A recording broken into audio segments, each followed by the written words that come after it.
على رسوله الكريم اما بعد فاعوذ بالله من الشيطان الرجيم بسم الله الرحمن الرحيم ان الحكم الا لله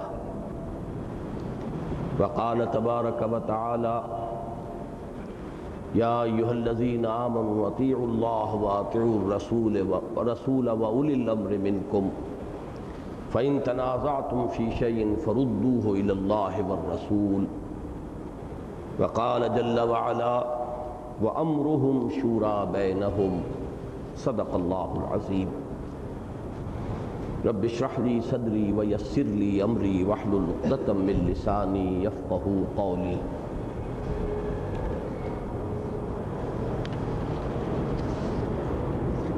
غلبہ دین حق کی صورت میں سیاسی نظام میں جو بنیادی تبدیلیاں آئیں گی، آج ہمارا موضوع وہ ہے۔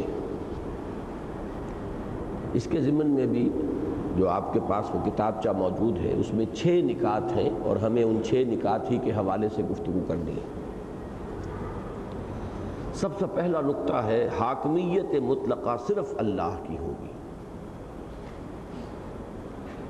اسی کے لیے میں نے سورہ یوسف کی آیہ مبارکہ کا وہ ٹکڑا اس وقت تلاوت کیا ہے، ان الحکم الا للہ، حکم دینے کا اختیار مطلق اللہ کے سوا کسی کو نہیں۔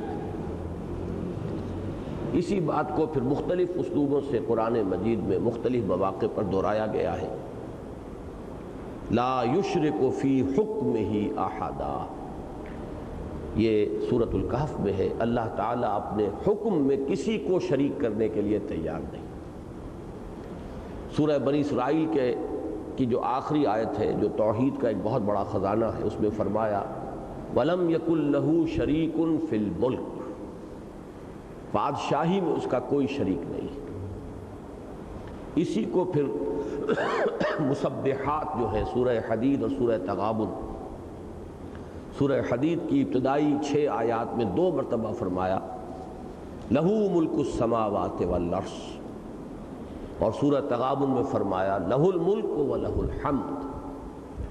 بہرحال اصل الاصول جو ہے اسلامی ریاست کا وہ ہے حاکمیت خداوندی۔ حاکمیت مطلقہ اگر کسی اور کے لیے تسلیم کی جائے تو یہ شرک ہے، اس لیے کہ یہ وہ شے ہے جس میں اللہ تعالیٰ کسی کو شریک کرنے کے لیے تیار نہیں۔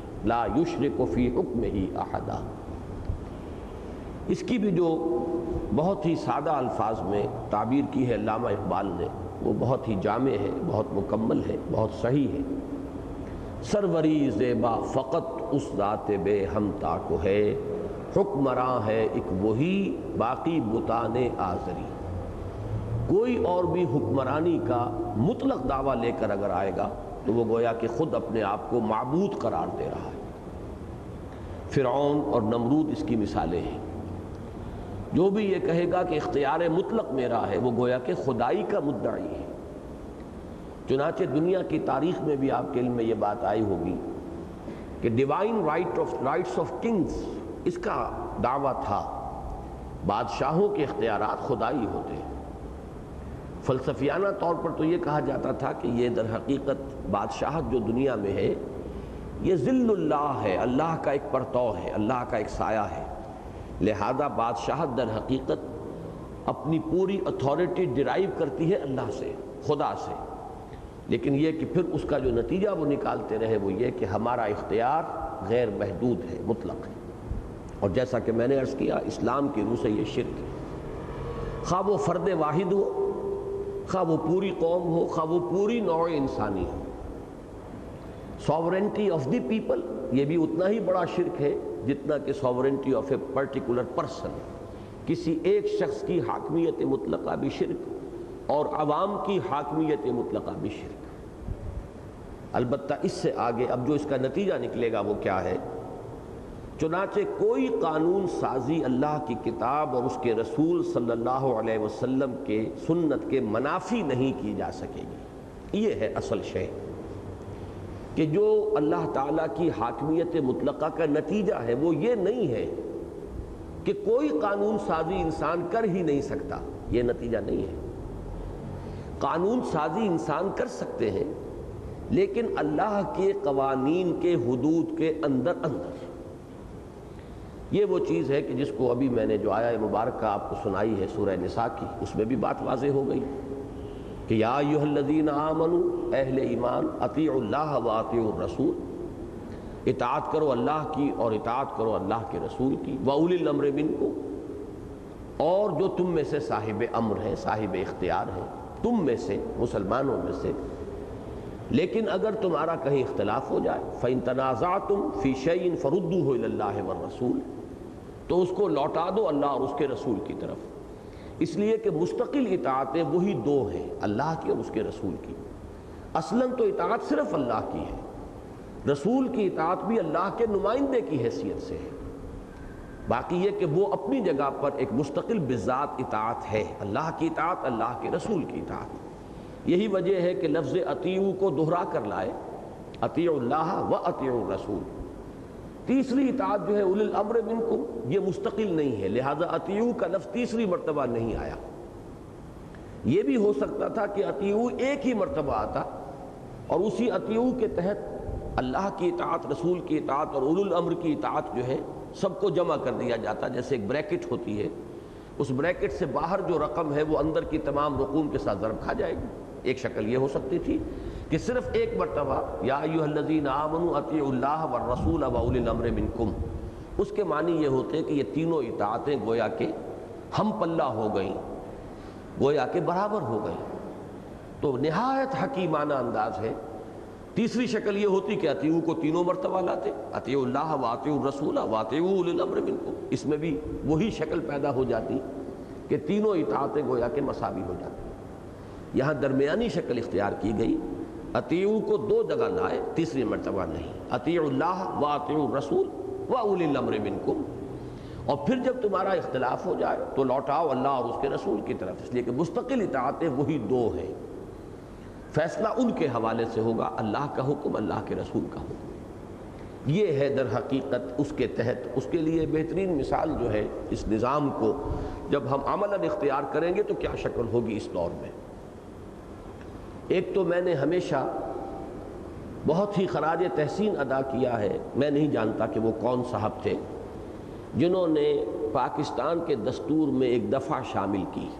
اس دفعہ کے الفاظ انتہائی حکیمانہ ہیں، No legislation will be done repugnant to the Quran and the Sunnah، کہ یہاں کوئی قانون سازی کتاب و سنت کے منافی نہیں کی جا سکے گی۔ ان الفاظ میں بڑی حکمت مضمر ہے، بلکہ اس سے پہلے یہ نوٹ کر لیجئے کہ ہمارے ہاں اللہ کے فضل و کرم سے پہلے قرارداد مقاصد پاس ہوئی، اس نے گویا کہ پہلا حق ادا کر دیا کہ ساورنٹی اللہ کی ہے، حاکمیت اللہ کی، یہ بات اس میں تسلیم کر لی گئی، اگرچہ وہ دستور میں شامل نہیں تھی۔ یہ اس دور میں جو یہ 8ویں ترمیم کی تھی صدر ضیاء الحق صاحب نے، اس کے نتیجے میں وہ دستور کا حصہ بن گئی ہے۔ اس سے پہلے وہ دستور کے صرف ایک پریمبل یا مقدمے یا دیباچے کی حیثیت رکھتی تھی، تو یہ ایک پیش قدمی ہوئی ہے ضیاء الحق صاحب کے دور میں۔ دوسرے یہ کہ ایک دفعہ جو تھی جس میں کہ یہ بات کہ کوئی قانون سازی اللہ کی کتاب اور اس کے رسول صلی اللہ علیہ وسلم کی سنت کے منافی نہیں کی جا سکے گی، یہ گویا کہ اس دفعہ کا مضمون ہے، No legislation will be done repugnant to the Quran and the Sunnah۔ یہ بھی ہمارے ہاں سن 56 میں جو دستور بنا تھا اس میں شامل تھی، لیکن یہ تھی ایک ڈائریکٹو پرنسپل، ایک رہنما اصول کی حیثیت سے، آپریٹو نہیں تھی، نافذ نہیں تھی، اس کے حوالے سے کسی عدالت کا کنڈا کھٹکھٹایا نہیں جا سکتا تھا، بلکہ یہ صرف ایک ہمارا رہنما اصول تھا جس کی بنا پر کوئی کسی جگہ پر بھی کوئی عدالت کوئی فیصلہ دینے کی مجاز نہیں تھی۔ لیکن یہ کہ اگر یہ دفعہ 100% نافذ کر دی جائے، کوئی ریزرویشن نہ ہو، اس لیے کہ اگر ایک استثناء بھی ہے تو کل میں سے ایک شے بھی نکل گئی تو پھر وہ جز رہ گیا، کل نہ رہا۔ دین میں سے ہم نے کسی ایک شے کو بھی مستثنیٰ کر دیا تو گویا کہ دین کے حصے ہم نے کر دیے، اور یہ وہ بہت بڑا جرم ہے جس کی سزا قرآن مجید میں سورہ بقرہ میں ان الفاظ میں آئی ہے، افتؤمنون ببعض الکتاب وتکفرون ببعض، فما جزاء من يفعل ذلك منكم الا خزي في الحیاۃ الدنیا ویوم القیامۃ یردون الی اشد العذاب۔ کیا تم ہماری کتاب کے ایک حصے کو مانتے اور ایک کو نہیں مانتے؟ تو جو کوئی بھی یہ طرز عمل اختیار کرے گا اس کی سزا اس کے سوا کچھ نہیں کہ انہیں دنیا میں ذلیل و خوار کر دیا جائے اور قیامت کے دن بدترین اور شدید ترین عذاب میں جھونک دیا جائے۔ وَمَا اللَّهُ بِغَافِلٍ عَمَّا تَعْمَلُونَ، اللہ غافل نہیں ہے اس سے کہ جو کچھ تم کر رہے ہو۔ تو اس میں استثناء نہیں ہوگا۔ ادخلوا فی السلم کافہ، پورے کے پورے دین میں، پورے کے پورے اسلام میں داخل ہونا ہوگا۔ تو پہلا تقاضا تو پورا کیا نظری اعتبار سے حاکمیت کی بحث کا، وہ تو قرارداد مقاصد نے طے کر دیا۔ دوسرا تقاضا پورا ہو جاتا ہے اسلامی ریاست کا اگر یہ ایک دفعہ جو ہے اسے 100% نافذ کر دیا جائے، no legislation will be done repugnant to the Quran and the Sunnah, کہ اس ملک میں کوئی قانون سازی کتاب و سنت کے منافی نہیں کی جا سکے گی۔ اب اس نقطے کی طرف آئیے کہ اس سے بعض حضرات کو مغالطہ ہے کہ شاید اسلامی ریاست میں کوئی نئی قانون سازی ہو ہی نہیں سکتی۔ یہ بہت بڑا مغالطہ ہے۔ اس کو اصل میں ایک حدیث کے حوالے سے ایک تشبیہ جو میں نے ڈیولپ کی ہے وہ میں آپ کے سامنے رکھ رہا ہوں۔ حدیث نبوی ہے، بڑی پیاری حدیث، مثل المؤمن کمثل الفرس فی اخیتہ، مومن کی مثال اس گھوڑے کی سی ہے کہ جو ایک کھوٹے سے بندھا ہوا ہے۔ اب اس مثال کو ذرا میں نے بڑھایا ہے کہ فرض کیجئے ایک بہت وسیع میدان ہے اور آپ گھوڑے کو باندھنا بھی چاہتے ہیں لیکن یہ بھی چاہتے ہیں کہ اس کے پاؤں کھلے، بھاگے دوڑے، تو آپ کے پاس گنجائش ہے، آپ نے 100 گز لمبی رسی جو ہے اس سے کھوٹے سے گھوڑے کو باندھ دیا۔ اس کے نتیجے میں 100 گز نصف قطر کا ایک دائرہ وجود میں آ جائے گا کھوٹے کے چاروں طرف۔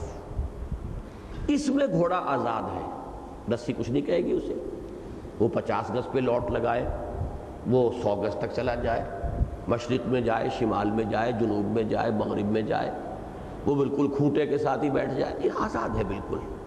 لیکن 101واں گز نہیں آئے گا اس کے لیے کہ نہ وہ مشرق میں، نہ شمال میں، نہ جنوب میں، نہ مغرب میں، کہیں بھی وہ 101 گز جو ہے وہ نہیں جا سکتا کھوٹے سے دور۔ تو گویا کہ اب اس میں ایک شکل آئی ہمارے سامنے، پابندی بھی ہے، آزادی بھی ہے۔ اس دائرے کے اندر اندر آزاد اور اس دائرے کی حدود کے باہر پابند، اس سے آگے بڑھ نہیں سکتا، تجاوز نہیں کر سکتا۔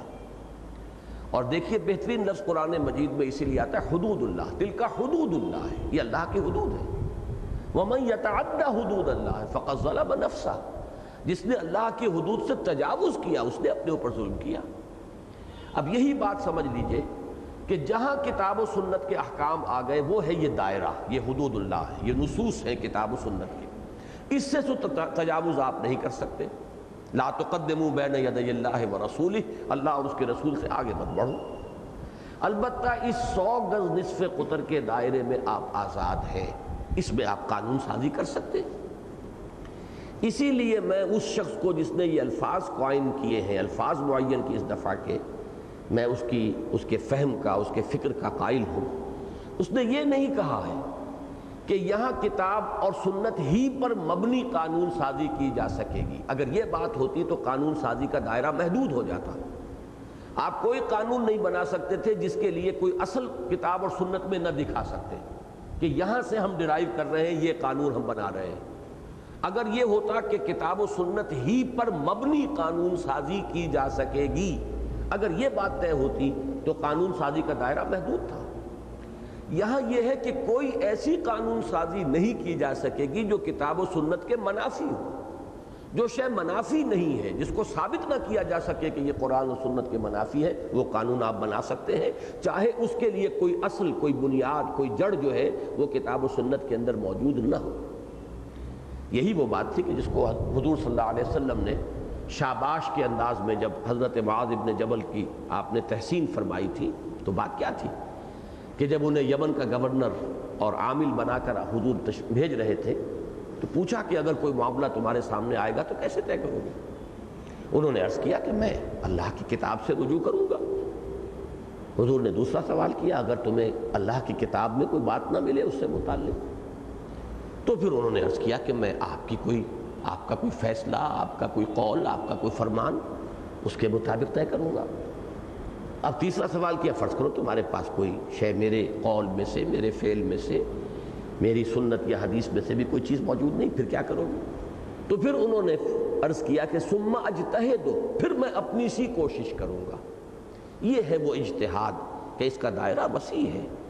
اس اجتہاد کو جو شے لمٹ کرے گی، جو محدود کرے گی، وہ کتاب و سنت کے نصوص ہوں گے۔ نصوص جو ہے کتاب و سنت کے، ان سے تجاوز نہیں ہو سکتا، وہ تو دائرہ ہے وہ 100 گز نصف قطر کا، جس سے آگے آپ نہیں جا سکتے۔ البتہ اس کے اندر اب اس کے اندر بھی یہ ہو سکتا ہے، اور اس کا تعلق ہے انسان کے نظام اور تمدن کی سطح سے۔ فرض کیجئے کہ ابھی نوع انسانی کسی علاقے کے اندر بسنے والے انسان تمدنی اعتبار سے ابھی آج سے 1000 سال پہلے کے ماحول میں رہ رہے ہیں۔ فرض کیجئے قبائلی نظام ہے وہاں، ابھی ان کا تمدنی ارتقاء اتنا ہوا ہی نہیں کہ وہ شہریت کے معاملات اور سٹیزن شپ اور اس کے حقوق اور اس کے فرائض، ان کا کوئی شعور ان کے اندر پیدا ہوا۔ وہ تو قبائلی نظام ہی کو جانتے ہیں۔ تو وہاں شیخ قبیلہ اصل اتھارٹی ہے، اس کا حکم چلے گا۔ لیکن اگر وہ مسلمان ہے، گویا کہ اسلامی قبائلی نظام کیا ہوگا کہ شیخ قبیلہ بھی کتاب و سنت کے منافی حکم تو نہیں دے سکتا، البتہ کتاب و سنت کے حدود کے اندر وہ شیخ قبیلہ جو ہے اس کی بات چلے گی، اس کا حکم ہے نافذ ہو جائے گا۔ اس میں کوئی جمہوریت کا سوال نہیں، اس میں یہ کہ وہ سب سے مشورہ کرے، اس کا کوئی سوال نہیں، کوئی بیلٹ باکس کا سوال نہیں، اس لیے کہ نظام قبائلی ہے اور ابھی لوگوں کی ذہنی سطح بھی یہیں تک ہے، اس سے آگے وہ جانے کی استعداد اور صلاحیت رکھتے ہی نہیں ہے۔ تو اس سے آگے کا سبق پڑھانا تکلیف مالا یطاق ہو جائے گا، ان کی ذہنی سطح سے بالا تر بات ہوگی۔ اس سے آگے فرض کیجئے کہ انسانی تمدن ابھی بادشاہت تک پہنچا ہے، تو جو بادشاہ ہے اگر تو وہ کہے گا کہ میرا اختیار مطلق ہے، میں جو چاہوں حکم دوں، تو وہ فرعون بن گیا، وہ نمرود بن گیا، وہ خدائی کا دعوے دار بن گیا۔ اگر وہ بادشاہ کہے کہ میں بھی اللہ کا بندہ ہوں، اللہ ہی کا حکم نافذ کروں گا، تو اب یہ فرعون نہیں ہے، یہ نمرود نہیں ہے۔ اس کی مثال حضرت داؤد کی ہے، حضرت سلیمان کی علیہ السلام۔ اگر وہ بادشاہ بھی خود اللہ کا بندہ ہے، اللہ کے احکام کی پیروی کرتا ہے اور اللہ کے احکام کے منافی کوئی حکم نہیں دیتا، البتہ یہ کہ جہاں اللہ اور اس کے رسول کے کسی حکم کی خلاف ورزی نہیں ہوتی، وہاں وہ اپنا حکم دیتا ہے، تو یہاں بھی اس کو بھی ہم غیر اسلامی نہیں کہیں گے، یہ شرک نہیں ہے۔ البتہ نوع انسانی اب تمدنی ارتقاء کے ذریعے سے جس مقام تک پہنچ چکی ہے، وہاں انسان کے اندر، عوام کے اندر ایک شعور پیدا ہو چکا ہے کہ ہم کسی انسان کا حکم کیوں مانیں۔ یہ بات صحیح ہے، وہ بھی 2 ہاتھوں اور 2 پاؤں والا اور 2 آنکھیں اور 2 کان رکھنے والا ہے، اور ہمارے بھی 2 کان ہیں، 2 آنکھیں ہیں، اور ہمارے بھی 2 پاؤں ہیں، 2 ہاتھ ہیں، تو اس کو یہ بالادستی کیسے حاصل ہو جائے گی؟ اگر یہ شعور پیدا ہو گیا ہو کسی معاشرے میں، تو پھر اب شکل کیا ہوگی کہ اب ایک جمہوری نظام وجود میں آئے گا۔ وہ جمہوری نظام اگر مطلق جمہوریت ہے جس میں عوام کی حاکمیت ہے، تو وہ کفر اور شرک ہے۔ اگر وہ اسلامی جمہوریت ہے، تو جیسے اسلامی بادشاہت ہوتی تھی، ایسے ہی اب اسلامی جمہوریت کا دور ہے کہ اس میں یہ طے کر دیا جائے گا کہ عوام کے نمائندے قانون سازی کر سکتے ہیں باہمی مشورے سے، جہاں 51% ہو گئے فیصلہ کر سکتے ہیں، لیکن ان کا کوئی فیصلہ اللہ اور اس کے رسول کے حدود سے تجاوز نہیں کرے گا، تو یہ اسلامی جمہوریت ہو جائے گی۔ گویا کہ اب جو دور ہے وہ یہ ہے کہ اس 100 گز نصف قطر کے دائرے میں کسی ایک شخص کی بات نہیں چلے گی، اور کسی شیخ قبیلہ کا حکم نہیں چلے گا، کسی بادشاہ کا حکم نہیں چلے گا، بلکہ اب یہ جو شہری ہیں اس کے اندر بسنے والے، ان کی مجموعی رائے سے طے ہوگا کہ مباحات میں سے کون سی شے کو اختیار کریں، کون سے کو اختیار نہ کریں۔ یہ ہے وہ شے کہ جس کو قرآن مجید نے ایک اصول کی حیثیت سے سورہ شورى میں بیان کر دیا، امرہم شورى بینہم۔ یہ امرہم میں ہے، امر اللہ میں نہیں۔ امر اللہ میں تو 100% لوگ بھی کوئی تبدیلی نہیں کر سکتے۔ جو اللہ کے اور اس کے رسول کے احکام صریح ہیں، ان میں تو 51% کس بلا کا نام ہے، 100% بھی کوئی تبدیلی نہیں کر سکتے، وہ تو امر اللہ ہے۔ البتہ جو امرہم ہے، امرہم وہ دائرے کے اندر ہے، جہاں اللہ کا کوئی واضح حکم، اللہ کے رسول کا کوئی واضح حکم موجود نہیں ہے، یہ امرہم ہے۔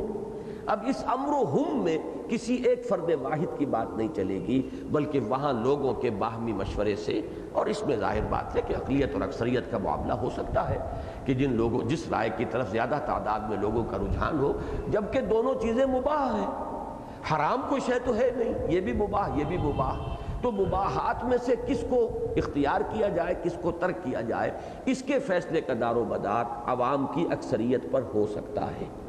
یہ ہے وہ شے کہ جس میں اسلام اور جمہوریت اس طریقے سے آ کر ایک دوسرے کے ساتھ مل جاتے ہیں۔ یہ وہ بات ہے کہ جو اچھوں کی سمجھ میں ابھی نہیں آ رہی، اس لیے کہ ان موضوعات پر یا تو بہت زیادہ علمی سطح پر گفتگویں ہوئی ہیں، وہ علامہ اقبال نے کی تھی، وہ عام طور پر لوگوں کے فہم سے وہ بہت بالا تر ہے، یا ابھی تک ہمارے علماء کرام نے ان چیزوں پر اس حیثیت سے غور ہی نہیں کیا ہے۔ بہت سے لوگوں کے ذہنوں کے اندر جو ہے کنفیوژن ہے، بہت سی الجھنیں ہیں، لیکن اس حدیث مثل المومن کمثل الفرس فی اخیتہ، اور یہ گھوڑے کی مثال 100 گز نصف قطر کا دائرہ جس میں وہ آزاد ہے اور اس سے آگے وہ پابند ہے، تو یہ پابندی اور آزادی کا امتزاج ہے۔ پابندی ہے کتاب و سنت کی نصوص کی، اس کے اندر ہم آزاد ہیں، یہاں ہم اپنی کثرت رائے سے فیصلے کر سکتے ہیں، اور یہ جمہوریت کا ایلیمنٹ ہوگا جو اسلامی ریاست میں آ جائے گا۔ اب آخری چیز جو اس میں اصل میں جو بہت مشکل ہے اور بہت اہم ہے وہ یہ کہ اللہ تو ہمارے سامنے موجود نہیں ہے کہ وہ بتائے کہ یہ میری حد آ گئی، اس سے آگے مت بڑھنا، وہ تو ہمارے پاس کتاب اللہ ہے، نہ رسول صلی اللہ علیہ وسلم بنفس نفیس، اس مسئلے کو چھوڑ دیجئے حیات النبی کا مسئلہ، لیکن بہرحال اس عالم ظاہر میں تو وہ موجود نہیں ہے کہ وہ بتائیں کہ اب یہ میرا حکم ہے۔ جب تک حضور صلی اللہ علیہ وسلم بنفس نفیس موجود تھے تو آپ کا فرمانا ہی در حقیقت آخری بات تھی۔ تو اب کیا کریں گے؟ کون طے کرے گا کہ آیا کسی معاملے میں کتاب و سنت سے تجاوز ہو گیا یا نہیں ہو گیا؟ اس کا فیصلہ کون کرے گا؟ یہ ہے اصل میں اس دور کا دوسرا اسلامی ریاست سے متعلق مشکل ترین مسئلہ۔ اس میں ایک دور میں ہمارے ہاں، بلکہ میں اس سے پہلے ہی عرض کر دوں کہ ایک تصور وہ ہے کہ جو آیت اللہ خمینی صاحب نے پیش کیا، وہ یہ ان کے دو تصور آئے ہیں۔ ایک تو یہ کہ وہ خود انہوں نے نائب امام کی حیثیت اختیار کی، امام کا قول آخری ہوتا ہے، ان کے نزدیک امام معصوم ہوتا ہے، بہرحال وہ ہمارا تصور نہیں ہے، میں ان کا تصور بیان کر رہا ہوں، اور امام کا نائب جو ہے گویا کہ اسے بھی وہی اختیارات حاصل ہیں کہ جو نائب جو امام کو ہوتے ہیں۔ ہمارے لیے یہ تصور ہی سرے سے ناقابل قبول ہے۔ دوسری بات انہوں نے کہی ولایت الفقیہ، کہ اصل میں یہ حق جو ہے فقہا کا ہے، مجتہدین کا ہے، جو قانون اسلامی کے باہرین ہیں، ان کے ہاتھ میں حکومت ہونی چاہیے، اس لیے کہ وہ فیصلہ کر سکتے ہیں کہ کیا چیز قرآن و سنت کے منافی ہے اور کیا چیز قرآن و سنت کے حدود کے اندر ہے۔ یہ بات وزنی معلوم ہوتی ہے دلیل کے اعتبار سے، لیکن اس کا جو نتیجہ نکلے گا وہ یہ ہے کہ ایک خاص طبقے کی حکومت قائم ہو جائے گی، جس کا نام تھیوکریسی ہے جدید پولیٹیکل سائنس میں، کہ ایک خاص طبقہ ہے، ان کی حکومت قائم ہو گئی اور ان کے ہاتھ میں آخری اختیار و اقتدار آ گیا۔ جو بھی اس دور کے تمدنی ارتقاء کا تقاضا ہے، جمہوریت، اس کی یہ نفی ہو جائے گی۔ جو سنی جو پولیٹیکل تھاٹ ہے، اہل سنت کا جو شعور اور فکر ہے سیاسی، اس میں چونکہ نہ تو امام معصوم کی گنجائش ہے، نہ اس میں کسی ایک طبقے کی حاکمیت کا کوئی تصور موجود ہے، تو اب سوال پیدا ہوتا ہے کہ یہاں کون طے کرے گا؟ تو اس کی جو بھی صورت ممکن نظر آتی ہے اور جو اس دور کے جو معروف انداز ہیں لوگوں کے سوچنے کے اور بات کو قبول کرنے کے اور سمجھنے کے، اس کے ساتھ مطابقت رکھتی ہے، وہ یہ ہے کہ یہ سپریم کورٹ جو ہے عدالت عالیہ ملک کی، اس کا حق ہے۔ جس طرح دستور میں شہریوں کے حقوق معین کیے گئے اور اس کی کسٹوڈین جو ہے وہ ہائر کورٹس ہیں، اعلیٰ عدالتیں ہیں۔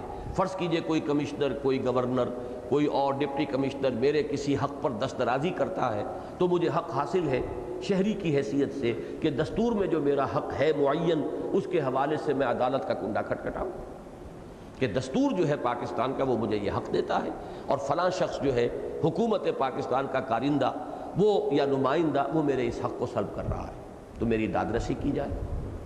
اسی طریقے سے جب دستور میں یہ طے ہوگا کہ کوئی قانون سازی نہیں کی جائے گی کتاب و سنت کے منافی، تو یہ دستور کی ایک شے ہے، اور دستور کی کسٹوڈین، اس کی امین، اس کی محافظ ہوتی ہے سپیریئر کورٹ۔ لہذا اس کے لیے بھی مرافعہ وہاں کیا جائے گا کہ جناب دستور میں یہ طے ہے کہ کتاب و سنت کے منافی قانون نہیں بن سکتا، اور یہ پارلیمنٹ قانون بنا رہی ہے، میں ثابت کرتا ہوں کہ یہ کتاب و سنت کے منافی ہے، اس کا موقع اسے ملے گا، علماء کرام کے لیے موقع ہوگا، وہ جائیں آرگو کریں، دلائل دیں، ثابت کریں کہ یہ کتاب و سنت کے منافی ہے۔ فوری طور پر اس میں یہ اشکال ذہن میں آتا ہے کہ وہاں جو کورٹس ہیں ان کے اندر تو جو جج بیٹھے ہوئے ہیں وہ تو کتاب و سنت کے وہ ماہرین نہیں ہیں، لیکن یہ بات ہم اس وقت کے لیے نہیں کر رہے، ہم تو اصولاً ایک جدید اسلامی ریاست کا ڈھانچہ کیا بنے گا گفتگو اس پر کر رہے ہیں۔ تو اصولاً یہ سمجھیے جب اسلامی ریاست قائم ہو جائے گی تو اس کے جج بھی تو جاہل نہیں ہوں گے، اس کے قاضی ہوں گے، اس کے ججز جو ہوں گے ان کی تعلیم و تربیت کا نظام بھی وہ ہوگا کہ ان کی بنیادی دینی تعلیم ہو، وہ ماہر بنے۔ ایک شخص کو گلی میں چلتے ہوئے پکڑ کر تو آج بھی جج نہیں بنا دیا جاتا، اس کے لیے کوئی تربیت ہے، اس کی تعلیم ہے، اس کے معیارات معین ہیں۔ تو اسلامی ریاست جب اسلامی انقلاب کے بعد اپنے تمام جہتوں سمیت وجود میں آئے گی، اس میں تو کوئی اشکال ہے ہی نہیں کہ اس وقت یہ صورتحال بالکل قابل عمل ہوگی، 100% جو ہے یہ پریکٹیکیبل اور یعنی جو بھی نظام ہے اس کو چلانے کے تقاضے پورے کرے گی۔ اس وقت بھی یہ بات ہے، یہ میں دوسرے درجے میں کہہ رہا ہوں کہ اس وقت بھی یہ بات ہے کہ چاہے ہمارے ججز خود ایکسپرٹ نہ ہوں قانون اسلامی کے، لیکن جب علماء آ کر ان کی رہنمائی کریں گے تو ایک کم تر صلاحیت کا شخص بھی طے کر سکتا ہے دلائل کے ذریعے سے کہ فلاں مفتی صاحب نے یہ بات کہی ہے، ان دلائل سے کہی ہے، یہ ان کے حوالے ہیں، کوئی اپنے گھر سے تو بات نہیں کہہ رہے، فلاں احادیث ہے، فلاں ائمہ جو ہمارے دین ہیں، فقہاء ہیں، ان کی آراء ہیں، ان کی انٹرپریٹیشن ہے، ان کو آپ نظائر کی حیثیت ہی سے مانیں لیکن ان کی ایک اہمیت ہوگی، اس کے حوالے سے ثابت کر رہے ہیں۔ تو وہ کام بھی اس وقت بھی ناممکن نہیں ہے، ممکن العمل ہے۔ باقی جب اسلامی انقلاب کے نتیجے میں وہ پورا ایک نظام بدلے گا تو اس وقت تو اس میں قطعاً کوئی بھی اس کے ناقابل عمل ہونے کا کوئی امکان ہے ہی نہیں۔ تو یہ ہے پہلی اصل میں جو اس کی شق تھی وہ اتنی اہم تھی کہ ہمارا آج کا نصف وقت اس پر لگ گیا ہے، لیکن یہ کہ یہی وہ بنیادی بات ہے کہ جس کو اگر ہم نہیں سمجھیں گے تو آگے جو ہے بقیہ چیزوں پر ہمارا قدم رکے گا جگہ جگہ پر۔ پھر اس کو پڑھ لیجئے، حاکمیت مطلقہ صرف اللہ کی ہوگی، نمبر 1۔ چنانچہ کوئی قانون سازی اللہ کی کتاب اور اس کے رسول صلی اللہ علیہ وسلم کی سنت کے منافی نہیں کی جا سکے گی، اور اعلیٰ عدالتوں کو پورا اختیار ہوگا کہ کتاب و سنت کے منافی ہر قانون کو بلا استثناء کل عدم قرار دے دیں۔ تو میں نے اب تک جو کچھ بات کہی ہے وہ ان کے 3 جملے ہیں، یہ ان 3 جملوں کی وضاحت ہے۔ اس کے ساتھ اب ذرا آپ 5ویں شق کے اوپر آ جائیے فوراً۔ وحدانی یا فیڈرل یا کنفیڈرل نظام ریاست اور اسی طرح صدارتی یا پارلیمانی طرز حکومت میں سے کسے اختیار کیا جائے، اس کا فیصلہ عوام کی کھلی رضامندی پر منحصر ہوگا، اس لیے کہ ان میں سے کوئی بھی نہ دینی اعتبار سے لازمی ہے نہ حرام یا ناجائز۔ اس لیے کہ یہ جو نظام ہے یونٹری ہو، وحدانی، ایک مرکز اور پورا علاقہ اسی کے تابع ہو، براہ راست جو ہے گورنرز ہو اور اس کے تحت نظام چل رہا ہو، ایک فیڈرل کہ فیڈریٹنگ یونٹس ہوں، صوبے کہہ لیں، اسٹیٹس کہہ لیں، امریکہ میں انہیں اسٹیٹس کہا جاتا ہے، یہاں جو ہے وہ جو ہمارے ہاں صوبے کا لفظ چلا آ رہا ہے، ان کو کچھ نہ کچھ داخلی طور پر اختیار ہو، آزادی ہو، آٹونومی ہو، اوپر پھر مل جل کر یہ ایک نظام بنائے، اسے فیڈرل کہتے ہیں۔ جہاں ان یونٹس کو بہت زیادہ آزادی ہو جاتی ہے، صرف محدود چند معاملات میں وہ اوپر جا کر جڑے رہیں، وہ کانفیڈرل ہے، کنفیڈریشن جسے کہتے ہیں۔ یہ تینوں نظام نہ اسلام نے انہیں لازم کیا نہ ان میں سے کسی کو حرام قرار دیا، یہ گویا کہ مباحات کے دائرے میں ہے، آپ کے اپنے حالات کے حوالے سے آپ جس طرح چاہیں اس کو طے کر لیں۔ اگرچہ جو خلافت راشدہ کا نظام ہے وہ یونٹری تھا، وہ فیڈرل نہیں تھا، وہ یونٹری تھا، لیکن وہ ہم پر لازم نہیں ہے، ہم اپنے حالات کے مطابق ہم طے کر سکتے ہیں، اور یہ ضرور بات ہوگی کہ ہم کوشش ہمیں یہ کرنی ہوگی کہ ہم فیڈرل کی طرف آگے، یونٹری یا وحدانی کی طرف آگے بڑھیں، لیکن باہمی رضامندی سے۔ اگر ہم آغاز کرتے ہیں اس وفاقی طرز حکومت سے، نظام ریاست سے، لیکن یہ کہ ہمارا آپس میں اعتماد اتنا بڑھتا چلا جائے، اخوت اور محبت پیدا ہو جائے، ایک دوسرے پر اعتماد ہو کہ کوئی کسی کے حق کو ہڑپ کرنے کی فکر نہیں کر رہا ہے، تو ہو سکتا ہے کہ ارتقاء کر کے ہم وحدانی ہی کی طرف چلے جائیں۔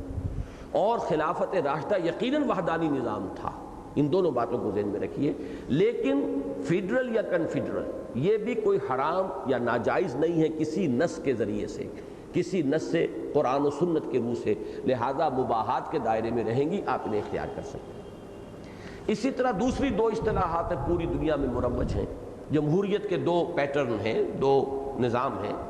ایک ہے پارلیمانی، ہم اسی کے واقف ہیں اس لیے کہ انگلستان کا نظام پارلیمانی ہے، اور ہم نے چونکہ 100 برس گزارے ہیں اس انگریز کی حکومت کے تحت، براہ راست حکومت جو تھی تاج برطانیہ کی وہ 90 برس رہی، 1857 سے 1947 تک۔ اس سے پہلے بھی 100 برس ہم تقریباً انگریزوں کے غلام رہے، بہت بڑا حصہ ہندوستان کا۔ تو ہماری ساری جو تربیت ہوئی ہے وہ اسی کے تحت ہوئی ہے، اور سن 1936 سے انگریز نے ہمیں تدریجاً جو ہے اس نظام کا ایک تجربہ کرنے کا بھی موقع دیا تھا، کہ سب سے پہلے صوبائی حکومتیں بنی ہیں 1937 کے اندر، 36 میں الیکشن ہوا تھا، تو گویا کہ یوں سمجھیے 50 برس کا ہمارا اپنا تجربہ بھی ہے۔ اس لیے لوگ پارلیمانی کی رٹ لگاتے ہیں۔ باقی دنیا میں اس وقت عظیم ترین جمہوریت جو ہے وہ امریکہ کی ہے، اور وہ صدارتی نظام ہے۔ صدارتی نظام میں صدر جو ہے اس کے پاس اختیارات زیادہ ہوتے ہیں، وہ پارلیمنٹ کا ہر وقت محتاج نہیں ہوتا، اسے جو 5 سال کے لیے وقت ملا ہے اس میں اس کا اختیار چلتا ہے۔ چاہے آپ کو معلوم ہے کہ امریکہ میں دونوں ہاؤسز جو ہے، سینٹ وغیرہ، اس کے اندر اکثریت جو ہے وہ تو ہے ڈیموکریٹس کی، اور صدر جو ہے وہ ہوتا ریپبلکن کا، اور نظام چلتا ہے۔ تو میں یہ سمجھتا ہوں کہ علمی اعتبار سے میں پھر کہوں گا کہ صدارتی نظام اسلام کے مزاج سے قریب تر ہے، یعنی صدارتی وحدانی نظام میرے نزدیک اسلام کے مزاج اور خلافت راشدہ کے نظام سے زیادہ قریب تر ہے، لیکن لازم نہیں ہے، پارلیمانی نظام بھی اختیار کیا جا سکتا ہے، اور یہ بہرحال لوگوں کی، چونکہ یہ نص قرآن اور سنت سے متعلق شے نہیں ہے، لہذا امرہم شورا بینہم کے تحت یہ آ جائے گا، اور اس میں لوگوں کا اختیار، لوگوں کی پسند، لوگوں کا چوائس، جو وہ اپنی کثرت رائے سے ظاہر کرے وہ فیصلہ کن ہوگا۔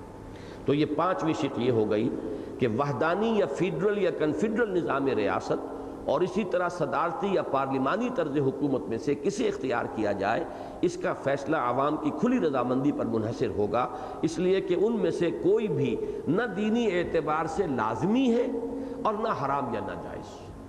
اب آئیے دوسرے شق، ریاست کے کامل شہری صرف مسلمان ہوں گے۔ یہ بھی بڑی کڑوی گولی ہے جو اس دور میں لوگوں کے حلق سے نیچے نہیں اترتی، اس لیے کہ جمہوریت کے جو تصورات دنیا میں اس وقت ہیں وہ ہے نیشنلزم کی بنیاد پر، نیشنل ڈیموکریسیز ہیں یہ، اور نیشن کا تصور ان کے ہاں یہ ہے کہ ایک ملک میں رہنے والے سب ایک قوم ہیں، مذہب ہو، نسل ہو، زبان ہو، رنگ ہو، ان سب سے بالا تر وہ سب ایک قوم ہے، ہر فرد شہری ہے اس قوم کا۔ امریکن نیشن، اس میں بلیکس بھی ہیں، اس میں وائٹس بھی ہیں، اس میں کوئی اٹلی سے آیا ہوا ہے، کوئی اسپین سے آیا ہوا ہے، یہ تو سب امیگرینٹس کا ملک ہے امریکہ، سب کے سب 200-250 برس پہلے جو ہے یورپ سے وہاں گئے تھے۔ لیکن یہ کہ کسی کی نسل، کسی کا مذہب، کسی کا عقیدہ، کسی کی بولی، کوئی جو ہے اس میں نہیں آئے گی زیر بحث، ہر شخص گویا کہ امریکن نیشن کا ایک فرد ہے، یہی دنیا میں ہے، اور اسی کی نفی کی تھی علامہ اقبال نے اپنی اس مشہور نظم میں وطنیت میں، کہ قوم وطن سے بنتی ہے، اس کی نفی کی انہوں نے۔ اسلام میں اس حد تک تو بات صحیح ہے کہ نسل یا رنگ یا پیشے یا جنس یا زبان کی بنیاد پر نہ کوئی اعلیٰ ہے نہ ادنا، یہ تو پہلا نقطہ تھا جو ہم نے سماجی نظام کے ضمن میں اس پر بحث کی تھی۔ لیکن اسلام ایک تقسیم کرتا ہے کہ ایک ہے مسلم، ایک ہے غیر مسلم۔ اسلامی ریاست چونکہ نظریاتی ریاست ہے، یہ قومی ریاست نہیں ہے، نظریاتی ریاست ہے۔ اس کے جغرافیائی حدود تو ہوں گے، جہاں بھی کہیں ہوگی اس کے حدود اربع ہوگا، اس کے بارڈرز ہوں گے، لیکن اس کی اصل اساس ان جغرافیائی حدود پر نہیں ہے بلکہ نظریے پر ہے۔ تو جو اس نظریے کے قائل ہیں وہ علیحدہ ہو جائیں گے، جو نظریے کے قائل نہیں ہیں وہ علیحدہ ہو جائیں گے۔ یہ ڈویژن نظریاتی ہے، یہ تقسیم جو ہے نظریاتی ہے۔ یہ تقسیم اس طرح کی نہیں ہے کہ نسل کو آدمی بدل نہیں سکتا، اسی طریقے سے رنگ کو آدمی بدل نہیں سکتا، لیکن یہ تو آپ عقیدہ بدل سکتے ہیں، نظریہ بدل سکتے ہیں۔ ایک شخص ابھی کمیونسٹ تھا، اب وہ کمیونزم کو چھوڑتا ہے اور وہ اسلام لے آتا ہے، اسلام کو قبول کرتا ہے۔ ایک شخص ابھی ہندو تھا، ابھی وہ ہندو مت کو چھوڑتا ہے، اسلام لے آتا ہے۔ جیسے ہی اسلام لے آئے گا وہ برابر کا شہری ہو گیا۔ لیکن یہ ہے کہ ایک تقسیم اسلامی ریاست میں رہے گی، مسلم اور غیر مسلم کی۔ مکمل شہری صرف مسلمان ہو۔ اس لیے کہ جب نظریاتی ریاست ہے تو اس کے چلانے میں اور خصوصاً قانون سازی میں اس شخص کو کیسے شامل کیا جا سکتا ہے جو اسلامی کو نہیں مانتا، اس نظریے کو نہیں مانتا، جو اس اصول ہی کو نہیں مانتا کہ کتاب و سنت کے نصوص جو ہیں ان کے اندر ہمیں رہنا ہے، وہ ان حدود ہی کو نہیں مانتا۔ تو بالکل منطقی بات یہ ہے کہ کامل شہری جو اس میں قانون سازی اور اس کے اندر پالیسی بنانے کے جو معاملات ہیں ان میں تو جو دخیل ہوں گے صرف وہ ہوں گے جو اس نظریے کو تسلیم کرتے ہیں، یعنی مسلمان ہیں۔ البتہ غیر مسلم وہاں پر ایک پروٹیکٹڈ مائنورٹی، ایک محفوظ اقلیت جس کی حفاظت کی جائے، وہ ایک امانت کے درجے میں ہوں گے اسلامی ریاست میں۔ ان کی جان، مال، آبرو، اس کا وہی تحفظ ہوگا جو کسی مسلمان کا ہوگا، اس میں کوئی فرق نہیں۔ غیر مسلم کی جان بھی اسلامی ریاست کا جو ذمہ شہری ہے غیر مسلم، وہ بھی اس کی جان کی بھی اتنی ہی حفاظت ہوگی جتنی کسی مسلمان کی جان کی۔ اس کے مال کو بھی وہی حفاظت حاصل ہوگی جو کسی مسلمان کے مال کو۔ اس کی عزت اور آبرو کو بھی وہی حفاظت حاصل ہوگی جو کسی مسلمان کی عزت اور آبرو۔ جہاں تک عقیدے کا تعلق ہے، مذہب کا تعلق ہے، اپنے نظام عبادات کا تعلق، اس میں کامل آزادی ہوگی، جسے چاہے پوجے، جس کو چاہے مانے۔ تبلیغ وہ صرف اپنی قوم میں کر سکیں گے، تعلیم، تلقین، اپنی نسل کو، اپنی اولاد کو وہ اپنی تعلیم دے، اس کا حق ہوگا۔ لیکن اسلامی ریاست میں کوئی غیر مسلم کسی اور مذہب یا عقیدے کی تبلیغ نہیں کر سکے گا۔ اس کی وجہ یہ کہ اسلامی ریاست کی بنیاد اس عقیدے پر ہے، اس نظریے پر ہے۔ گویا کہ جو کوئی بھی اس کے خلاف کسی شے کی تبلیغ کر رہا ہے وہ اس کی جڑ کھود رہا ہے، اس کی بنیاد کے اندر نقب لگا رہا ہے۔ اس کو ہم کبھی گوارا نہیں کریں گے۔ قومی ریاست اجازت دیتی ہے جو چاہے، جس مذہب کی چاہے جو ہے وہ تبلیغ کرے، اس لیے کہ قومی ریاست کی بنیاد کسی عقیدے یا نظریے پر نہیں ہے، وہ تو صرف وطن کی سرحدوں کے اوپر اس کی بنیاد قائم ہے۔ اسلامی ریاست کی بنیاد ہے اسلام، اس کا عقیدہ، اس کا نظریہ، لہذا اس کا تحفظ کیا جائے گا۔ غیر مسلموں کو صرف اس کی اجازت ہوگی کہ وہ اپنے لوگوں میں اپنے دین کی، اپنے مذہب کی، اپنے عقائد کی تبلیغ کریں، اپنی اگلی نسل کو وہ اپنے عقائد، اپنے خیالات جو ہیں وہ پڑھائیں، منتقل کریں، لیکن اس دائرے سے باہر انہیں تبلیغ کا، اپنے مذہب کی تبلیغ کا حق حاصل نہیں ہوگا۔ یہ ہیں چند باتیں، شاید یہ بات واضح ہو جائے۔ اب میں نے چونکہ یہ چوتھی شق کا مضمون بیان کر دیا، لہذا پہلے اسے پڑھ لیجئے۔ غیر مسلموں کی جان و مال اور عزت و آبرو کی حفاظت کا پورا ذمہ لیا جائے گا۔ اسی لیے ان کے لیے لفظ ذمی ہے۔ ذمی کوئی تحقیر والا لفظ نہیں ہے، ذمی ہمارا ذمہ ہے، ہم نے ذمہ لیا ہے، ذمہ داری لی ہے ان کی حفاظت کی، ان کی جان، مال، عزت، آبرو، اور انہیں کامل معاشی اور مذہبی آزادی حاصل ہوگی۔ چنانچہ وہ اپنی آئندہ نسلوں کی اپنے مذہب کے مطابق تعلیم و تربیت کے حقدار ہوں گے، البتہ انہیں مسلمانوں میں تبلیغ کا حق حاصل نہیں ہوگا۔ تو یہ پوری شق کی وضاحت آ گئی ہے۔ اب آئیے پھر دو پر۔ ریاست کے کامل شہری صرف مسلمان ہوں گے اور ان کے حقوق شہریت بالکل مساوی ہوں گے۔ یہ نقطہ بھی بہت سے حضرات کے آج بھی سمجھ میں نہیں آ رہا۔ اسلام کی ایک ہے اخلاقی تعلیم، وہ جو پہلے دن ہم نے پڑھی تھی آیت، ان اکرمکم عند اللہ اتقاکم۔ اللہ کے نزدیک زیادہ باعزت تو وہی ہے جو زیادہ متقی ہے، لیکن قانون کے درجے میں یہ بات نہیں ہے۔ قانون کے درجے میں فاسق مسلمان اور متقی مسلمان برابر ہیں۔ اگر ایک ہی باپ کے دو بیٹے ہیں، دونوں ہیں مسلمان، اگر تو کوئی شخص اتنی دور نکل گیا کہ اس کی تکفیر ہو گئی تو اس کا تو حق ساقط ہو گیا مسلمان کی حیثیت سے، لیکن ہے مسلمان، فاسق ہے، نماز کبھی پڑھتا کبھی نہیں بھی پڑھتا، اور دوسرا بیٹا جو ہے تہجد گزار ہے، نہ صرف 5 وقتہ نماز بلکہ تہجد، لیکن وراثت تقسیم ہوگی تو یہ نہیں ہوگا کہ تہجد گزار کو زیادہ دو اس لیے کہ یہ تو بڑا متقی ہے اور اس کو کم دو یہ فاسق و فاجر ہے، یہ نہیں۔ اس کے لیے امام ابو حنیفہ سے جو منسوب ہے الفاظ، المسلم کفو لمسلم، مسلمان کے برابر ہے، مساوی ہے۔ یہ میرے نزدیک چونکہ امام صاحب جو ہے فقیہ تھے، بہت بڑے فقیہ، اور واقعہ یہ کہ اللہ تعالیٰ نے جتنا درک انہیں عطا فرمایا تھا، ہر پہلو کا، ہر معاملے کا ایک قانونی پہلو ہوتا ہے، ایک اس کا اخلاقی پہلو ہے۔ اکثر و بیشتر لوگ ان میں کنفیوز کر جاتے ہیں، قانونی تقاضا کچھ اور ہے، اخلاق کا تقاضا کچھ اور ہے۔ مثلا یہ کہ میں نے بڑی دفعہ یہ مثال دی ہے کہ کسی نے کسی کے تھپڑ مارا، اب اس شخص کے سامنے جس کے تھپڑ مارا گیا ہے دو راستے کھلے ہیں، چاہے تو وہ معاف کر دے قصاص لینے پر قادر ہونے کے باوجود، اگر تو قادر ہی نہیں ہے بدلہ لینے پر تب تو وہ قہر درویش مرجان درویش معافی کرے گا، اور کیا کر سکتا ہے بیچارہ۔ لیکن فرض کیجئے بدلہ لینے پر قادر ہے، پھر بھی وہ معاف کر دیتا ہے، یہ ایک راستہ ہے۔ اور ایک یہ کہ نہیں، وہ تھپڑ کا جواب تھپڑ رسید کرتا ہے، بدلہ لیتا ہے، یہ دوسرا راستہ۔ دونوں اسلام میں ہے، دونوں کی اہمیت ہے۔ عفو، اس سے انسان کی روحانی ترقی ہوتی ہے، اگر تم معاف کر دو یہ تمہارے لیے بہتر ہے۔ وَإِن تَعْفُوا وَتَصْفَحُوا وَتَغْفِرُوا فَإِنَّ اللَّهَ غَفُورٌ رَحِيمٌ۔ لیکن وَلَكُمْ فِي الْقِصَاصِ حَيَاةٌ يَا أُولِي الْأَلْبَابِ، اے ہوش مندو قصاص میں زندگی ہے۔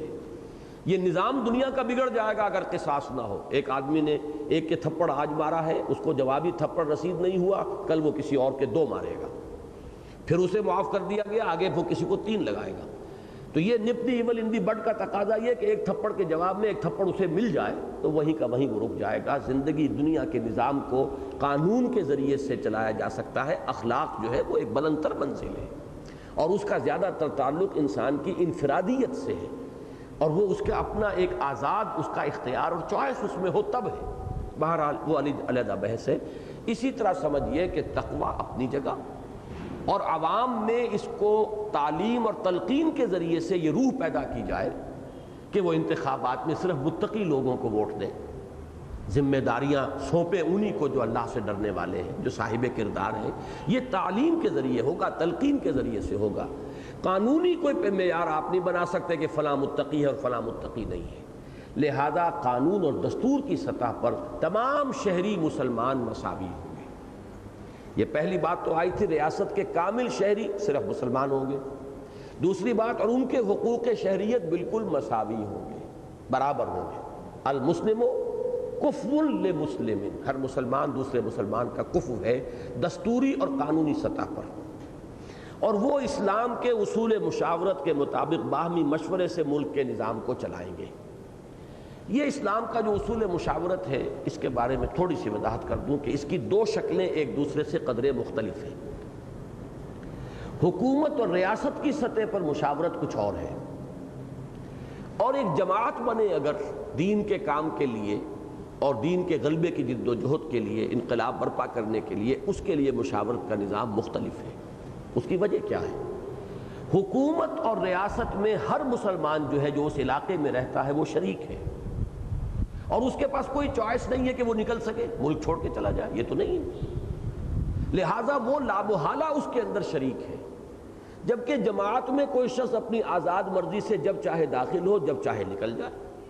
جماعت کی کوئی، اس کے لیے ٹیکنیکل ٹرم یہ ہے کہ کوئی ٹیریٹوریل جورسڈکشن نہیں ہے، کوئی علاقائی اس کا جو ہے وہ دائرہ اختیار نہیں ہے جماعت کا، جبکہ حکومت کا ایک علاقائی دائرہ اختیار ہوتا ہے، اس کی ٹیریٹوریل جورسڈکشن ہے۔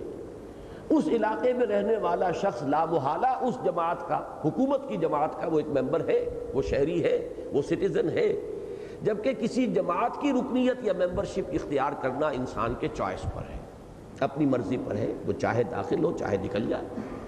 اس اعتبار سے بنیادی فرق ہے کہ جماعتی نظام کچھ اور بھی بنایا جا سکتا ہے، جبکہ ریاستی نظام میں امرہم شورا بینہم کا تقاضا یہ ہوگا کہ شہریوں کی کثرت رائے کی بنیاد پر معاملہ طے کیا جائے۔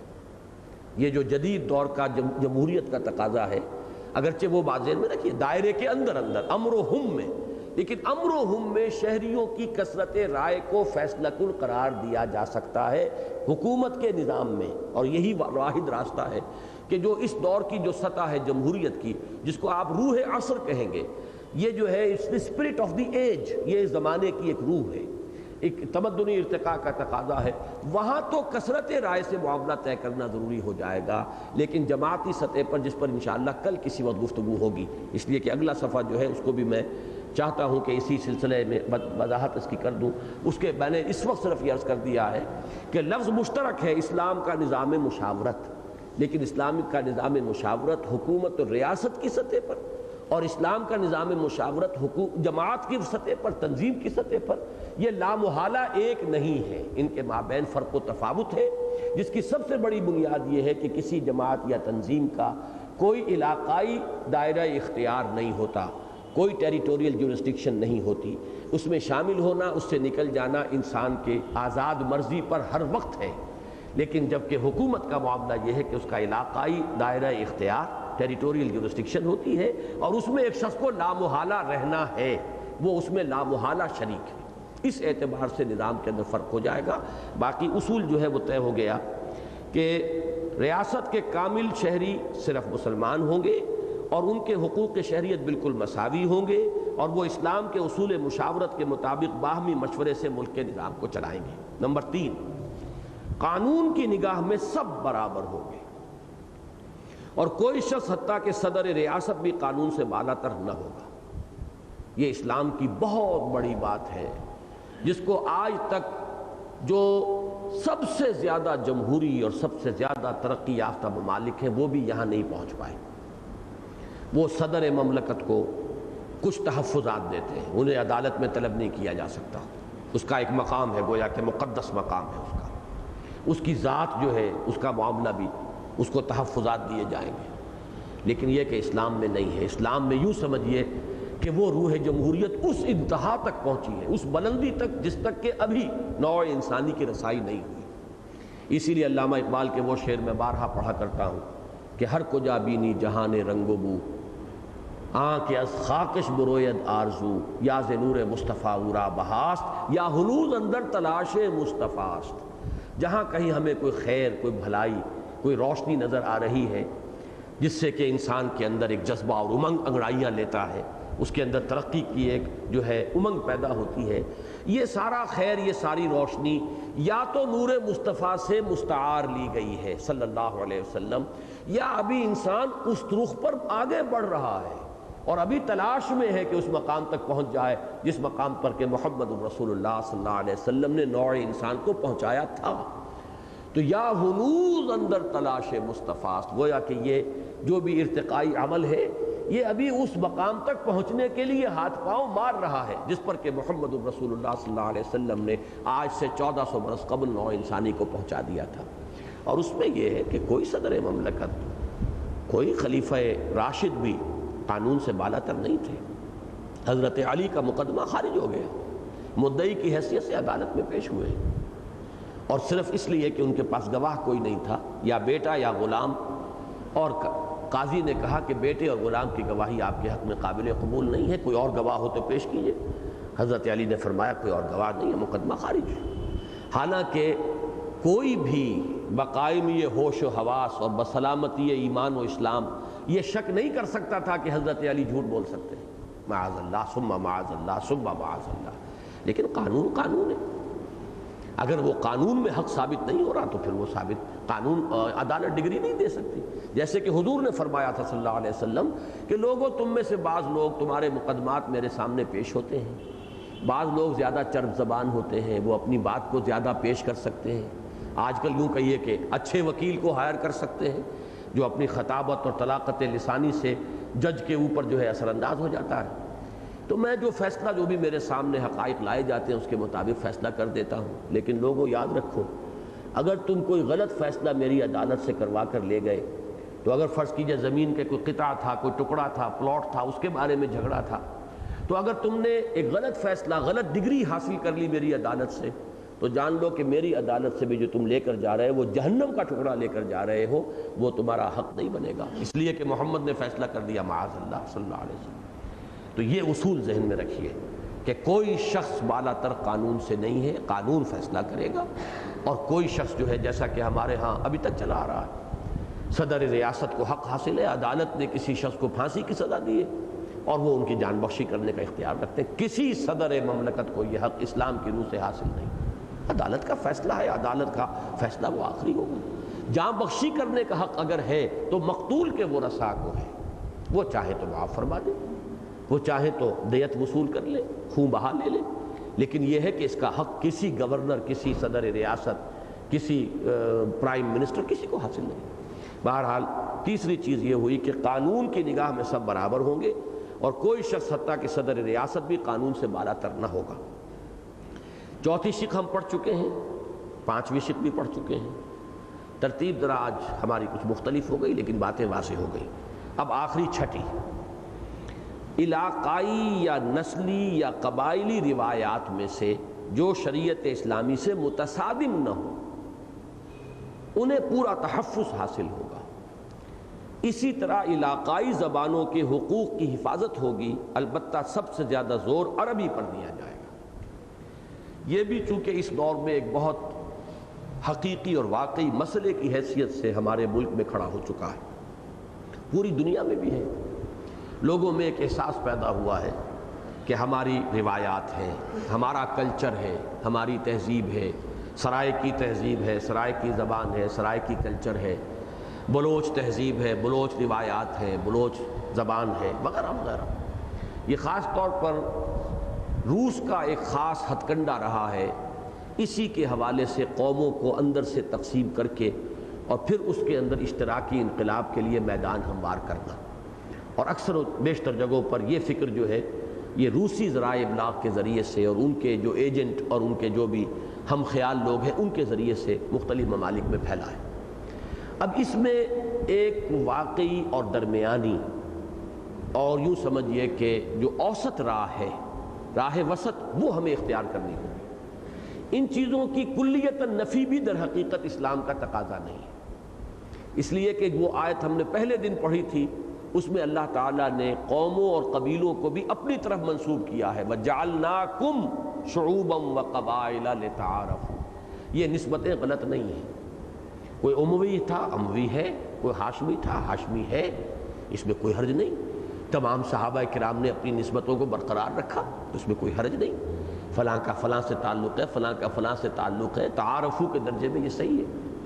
اور باقی یہ چیز جان لیجئے کہ جب اصول یہ ہے کہ جو شے کتاب و سنت کے منافی نہیں ہے وہ مباح ہے، تو ہر کلچر کی وہ چیز مباح ہوگی جو کتاب و سنت کے منافی نہیں.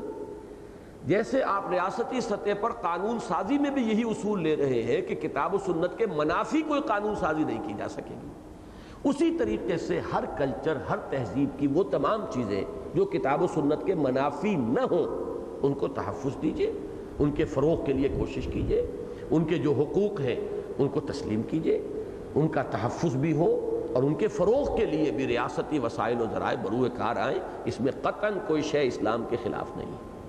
ان چیزوں کی بالکل نفی کر دینا یہ بھی در حقیقت ایک انتہا پسندی ہے، افراط و تفریط کا معاملہ ہے. جبکہ دوسری طرف انتہا پسندی کیا ہے کہ انہی چیزوں کو اصل بنیاد بنا لیا جائے.